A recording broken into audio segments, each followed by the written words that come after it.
1번. 다음은 유통산업발전법에서 정의한 체인산업의 한 유형이다. 이에 해당하는 체인산업의 유형은 지문을 잘 보시고 키워드를 한번 확인하셔야 돼요. 독자적인 상품 또는 판매 경영기법을 개발한 체인 본부가 상업 판매 방법, 매장 운영, 그리고 광고 방법 등을 결정하고 가맹점으로 하여금 그 결정과 지도에 따라 운영하도록 하는 형태. 체인 본부가 있고요. 가맹점이 있습니다. 이게 바로 프랜차이즈 체인 산업이에요. 우리가 치킨집 아니면 여러 가지 떡볶이집 이럴 때 본부가 있잖아요. 그걸 처음에 개설한 본부가 있고 그거와 관련돼서 이거를 노하우를 배우고 싶은 가맹점이 있잖아요. 이것들이 바로 프랜차이즈 얘기를 하는 거예요. 그리고 나머지 것도 한번 보셔야 돼요. 직영점은 체인 본부가 주로 소매점을 직영합니다. 우리가 스타벅스 생각하시면 좀 편해요. 스타벅스는요, 체인점이 없어요. 다 본사에서 관리하죠. 그렇기 때문에 본사에서 관리한다, 이거 직영한다 이렇게 얘기하고요. 일부에서는 가맹 가진 소매점가 있긴 합니다.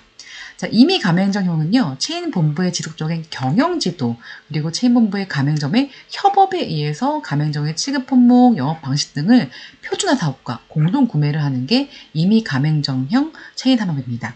조합형은요, 동일업종의 소매점들이 중소기업협동조합법에 일거해서 이런 중소기업협동조합을 설립하고 공동구매, 공동판매하는 거예요. 그래서 이 문제를 보실 때, 이게 프랜차이즈 문제 나왔다. 나머지 것도 나올 수 있으니까 그 관련돼서도 한번 보시고요. 카르텔령도 교재 내용이 포함되어 있으니까 그 내용도 한번 참고해 주세요. 2번이에요. 메슬로우라는 학자가 욕구 단계 이론을 주장했어요. 그림을 보면서 한번 정의해 볼까요?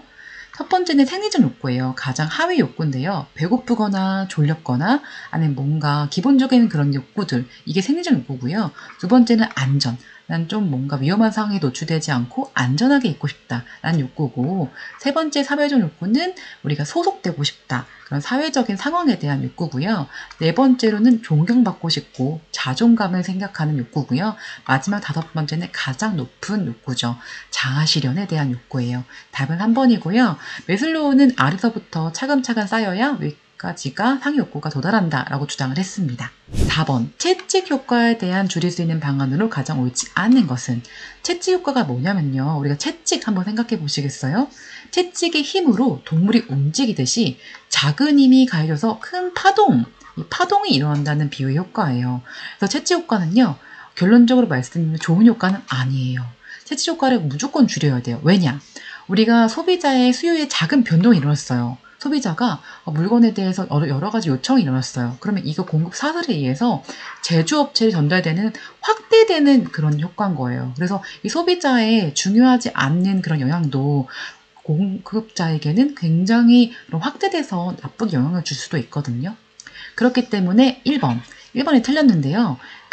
각각의 유통 주체가 독립적으로 예측을 하는 것이 아니라 서로 정보를 공유하고 전략적 파트너십을 활용해서 전반적인 수요 예측에 대한 정확성과 효율성을 높이는 게 굉장히 중요합니다.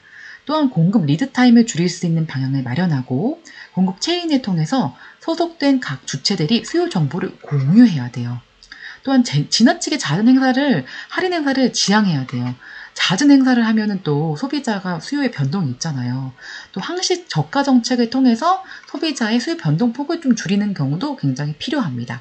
7번이에요. 기업의 외부 환경 분석 기법으로 활용되는 포터의 산업구조 분석에서는 산업의 수익률에 영향을 미치는 5대 핵심 요인이 있습니다. 이 해당되지 않는 것은? 답은 5번 비용구조인데요. 이 포터가 주장했던 산업의 수익률에 영향을 미치는 5대 핵심 요인은 이렇습니다. 산업 내 경쟁 기업이 있어요. 그리고 잠재적인 진입하려는 기업, 그리고 공급하는 사람, 그리고 구매하는 사람, 그리고 대체재가 있는 거죠. 그래서 이건 비용구조는 아니고요.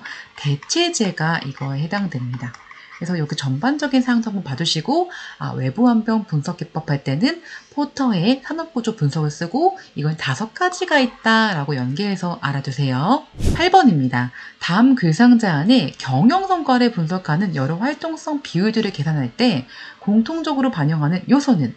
자, 재고 자산 회전율, 매출 채권 회전율, 고정 자산 회전율, 총 자산 회전율 각각이 뭘 뜻하는지 아셔야 돼요. 그래서 이거는 매출액 다 포함되는 용어예요. 그래서 각각의 재고 자산 회전율은 재고 자산분의 매출액, 매출 채권 회전율은 매출 채권 잔액분의 매출액, 고정 자산 회전율은 고정 자산 평균 잔액분의 연간 매출액, 그리고 총 자산 회전율은 총 자산분의 매출액을 생각하시는 게 이 공통적으로 반영한 요소예요. 그래서 답은 2번입니다. 9번이에요. 이게 최근에 온라인 쇼핑이 대두되고 있기 때문에 이런 문제들이 좀 자주 나옵니다. 이거에 대한 설명으로 옳지 않은 것은 자, 틀린 거는요, 4번인데요. 온라인 유통업체들은 신선단 전략으로 MB 상품이 아니고요, PB 상품을 개발을 합니다. 우리가 PB 상품이 뭐냐면 유통업체 브랜드예요. 우리가 우리나라의 대형 유통업체, 뭐 쿠팡, 이마트 이런 게 있잖아요. 특히나 이마트에서 많이 개발하고 있는 노브랜드 제품이 OEM 방식이에요. 그래서 이런 것들을 활용해서 온라인 유통업체들이 신성장 전략으로 제품 차별화에 좀 적극적이죠. 이 OEM 방식이요, 저가격이고 마진율이 유통업체 편에서는 좀 높습니다. 하지만 단점으로는 소비자에게는 낮은 인지도가 있고요. 당연히 부정적인 이미지, 이건 좀 싸다, 이런 이 저품질의 이미지가 있습니다. 이 PB와 구별해서 제조업체 브랜드, MB 이렇게 구분해서 봐주세요. 자체 생산하는 브랜드고요. 높은 인지도가 있고 구매에 대한 여러 가지 위험도는 적습니다. 가격이 대체로 유통업체와 비교해서는 고가고요. 낮은 마진이 이 두 가지를 비교하시는 게 제일 좋습니다. 나머지 거 한번 같이 볼까요? 오프라인과 온라인을 넘나드는 O2O 서비스, 이것도 자주 나옵니다. O2O 서비스가 증가하고 있습니다. 고객 중심으로 채널을 융합하는 옴니 채널로 전환하고 있죠. 방대한 데이터를 바탕으로 개인이 원하는 서비스, 큐레이션을 통해서 여러 가지 서비스를 온라인 환경에서도 제공해 줍니다. 이커머스는요, 우리가 여러 가지 상품을 구매하는데 특히 식료품을 포함한 일상에서 사는 소비재들이 시장으로 확산되고 있죠. 쿠팡에서도 팔고 또 마켓컬리에서도 식료품 많이 팔잖아요. 그런 것처럼 온라인 쇼핑은 1번, 2번, 3번, 5번에 해당하는 내용처럼 변화하고 있습니다. 10번입니다. 다음 중 집중적 유통 경로에 가장 적합한 것은? 자, 집중적 유통 경로가 뭘까요? 우리가 장소의 편리성이 요구되는 담배, 음료, 과자 같은 일반적으로 살 수 있는 그런 품목이 바로 집중적 유통 경로예요. 그리고 나머지 2번에서 5번은 전문 판매점, 카메라 렌즈 판매하는데 보석, 고급 의류 판매하는 곳, 특정 브랜드, 독특한 디자인은 이 전속적인 유통 경로를 포함합니다. 그래서 구분하실 때 집중적 유통 경로, 전속적 유통 경로 이 두 가지를 구분해서 알아두세요. 14번입니다. 경로 구성원들이 있어요. 그래서 재고 보유, 남은 상품들을 보유할 때 이 위험을 누가 감수하는지에 따라 경로 구조가 결정된다는 이론. 처음 보시면 이 문장 자체가 어색하실 수 있는데 유통 경로가 다양한 경로가 구조가 어떻게 구분되는지 이렇게 이해를 하셔야 돼요. 여기에서 나오는 얘기는 연기, 투기 이론에 대한 설명이에요.